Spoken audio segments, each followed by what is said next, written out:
Assim como qualquer outra inspeção, conforme a norma NR13, todas as tubulações enquadradas na NR13 exigem realmente muitos cuidados, principalmente pelo fato do tipo de fluido, né? Você fala fluido A e B. No caso aí da amônia, é um fluido letal, é um fluido de categoria A, de classe de fluido A, e assim, não pode ter vazamento de jeito nenhum. É muito importante que tenha muitos cuidados, sim. No caso da amônia, principalmente, fazer inspeção não é tão complicado assim, porque os ensaios executados, a maioria deles, você nem precisa parar a tubulação ou parar o equipamento para realizar as inspeções, como por exemplo medição de espessura. Como a amônia é um líquido refrigerante, a amônia líquida, por exemplo, não vai estar congelado a tubulação, não vai ter um congelamento, né? Ela vai estar normal, e a amônia gasosa já vai ter um congelamento, mas se você tirar o isolamento térmico, você vai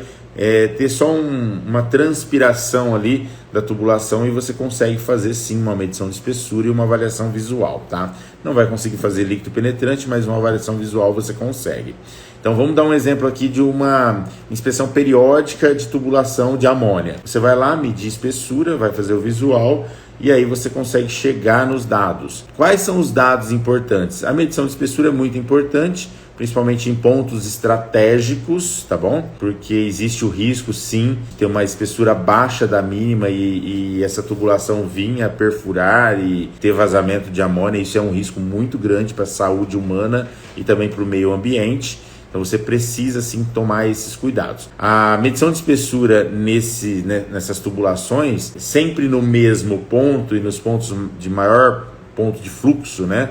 Nas curvas, nos T's e assim por diante, você consegue ter um monitoramento melhor dos desgastes ocorridos nessa tubulação na parte interna. Porém, eu já vi muita tubulação de amônia com corrosão na parte externa, então por isso que o visual é um ensaio muito importante. Imagina que você tem lá chuva, sol, às vezes você tem uma parte que está isolada, mas tem infiltração, e aí aquela água fica ali corroendo, e na hora que você tira o isolamento térmico para fazer a avaliação visual, você começa a ver corrosão generalizada. Então isso é muito ruim, porque você tem perda de espessura também do externo para o interno. É importante que você entenda isso. Para se fazer uma inspeção bem feita, se for a primeira inspeção, eu sugiro que você execute também um ensaio de ultrassom na solda. E aí você precisa fazer esse ensaio com diâmetros acima de 2 polegadas e espessura acima de 4,5 milímetros. O ultrassom convencional é permitido que você faça isso. Maior ou igual a 2 polegadas e espessura de 4,5, que deve ser um SCAD 60 ou 80, se eu não me engano. Nas maiores, tubulações maiores de 6, de 8 polegadas, todas elas você precisa realmente